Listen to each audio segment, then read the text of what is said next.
Үүдэл тесийг хийснээрээ судалгаагаар 56% хөгшрөлтийг бид нэр удраашуулах боломжтой байгаа.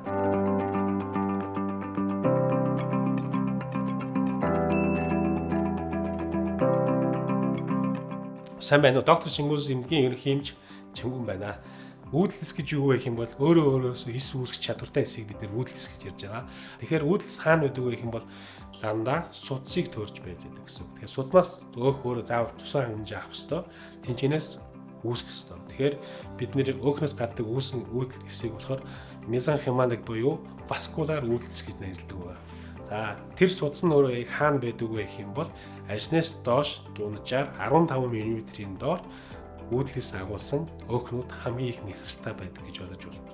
Тэгэхээр өөхний үүсгэс нь өөхийг өөрөөгөө үүсгэх чадвартай, арсыг үүсгэх чадвартай, шөрөмсийг үүсгэх чадвартай, булчин үүсгэх чадвартай болохоор зөвхөн энэ 5 төрлийн эсдүүл хоёр чадна гэж болох хэрэгтэй. За энэ чадварыг бид нэр сүүлийн үед илүү ашиглаад өөхний үүдэлсийг шилжүүлэн суулгахдаа тухайн хүний өөрийнх нь ямар нэгэн гэмтэл байна уу эсвэл тухайн газрын арсанд нь бид нэр булчинд нь шөрмөсөнд нь илүү биостомлоо зөвхийн тулд өөхнийс гарсан үүдэлсийг ашигладаг байна. За манай эмнэлэгт селфайн буюу Италиуд үйлдвэрлэсэн үүдэлс гарах сетийг ашигладаг байгаа. За энэ сетээр бид нэр өөхнөөс гарч ирсэн үүдэлсийг эстетик салбарт буюу гоо сайхны салбарт, үс сургалтын салбарт, эмэгтэйчүүдийн салбарт, гэмтлийн салбарт ашиглаж байгаа. Өөхнөөс авсан үүдэлсийг бид нэр хоёр төрлөөр ашиглаж болно. Нэг нь өөрөө буюу авсан өөхийг нүүр хэлбэлжүүлэх зорилгоор буюу дүүрэлт хэмжээнд ашиглана. Хоёрт нь буюу биостомлаа зөвхөр буюу арсыг илүү залуужуулах зорилгоор хийж болно. Энэ ажлыг хоёулынг нь нэг зэрэг шууд хийж болдог байгаа. Үүдэлсийг бид нэр ашигласнараа арсны хөгшрөлтийг маш богино хугацаанд маш эрчимтэй удаашруулж чаддаг байгаа. Үсэн дээр үүдэлсийг хизээ хэрэглэдэг вэ гэх юм бол за үс уналт нь өөрөө явагдаад тухайн хүн өөрөө дааврын им уугаад тэр нь тухайн хүн ямар ч үр нөлөө өгөхгүй эсвэл өгж байгаа үр нөлөө нь бага байгаа тохиолдолд үүдэлс хийгддэг байгаа. За үүдэлсийг ямар давтамжтай хийдэг вэ гэх юм бол мэдээж үүдэлс тухайн хүний наснаас их шалтгаалдаг байна. За тэгэхээр нас явах тусам өөхөндөх үүдэлсийн тоо багасаад дээрээс нь чанар нь багасдаг байна. Тэгэхээр тухайн хүний наснаас шалтгаалаад 1-3 удаа 1-3 жилийн дотор хийгддэг байгаа.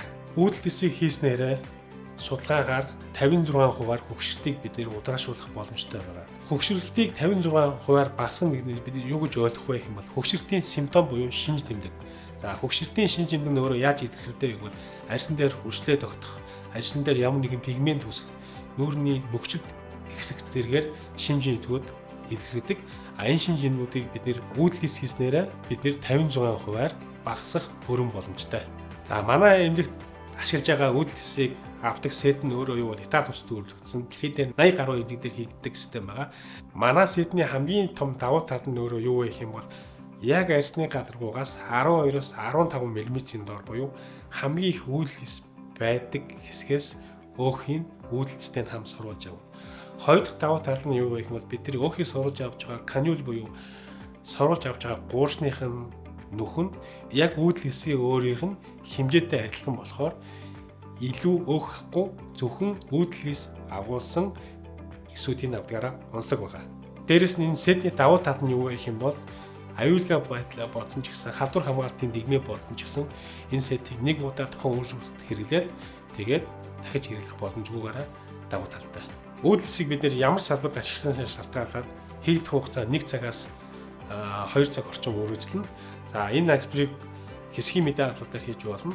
Эсвэл тухайн хөгжүүлж хүссэн тохиолдолд урдуулалтаа хийх бүрэн боломжтой. Ийм эмнэлгээнд орсон дараа ямар гам дийлэн барих вэ гэх юм бол бид нэр ямар хэсэгт хийснээс шалтгаалаад ерөнхийдөө хийсэн газарт 7-оос 14 хоног тодорхой хэмжээний хав хавдар үүсэх магадлалтай.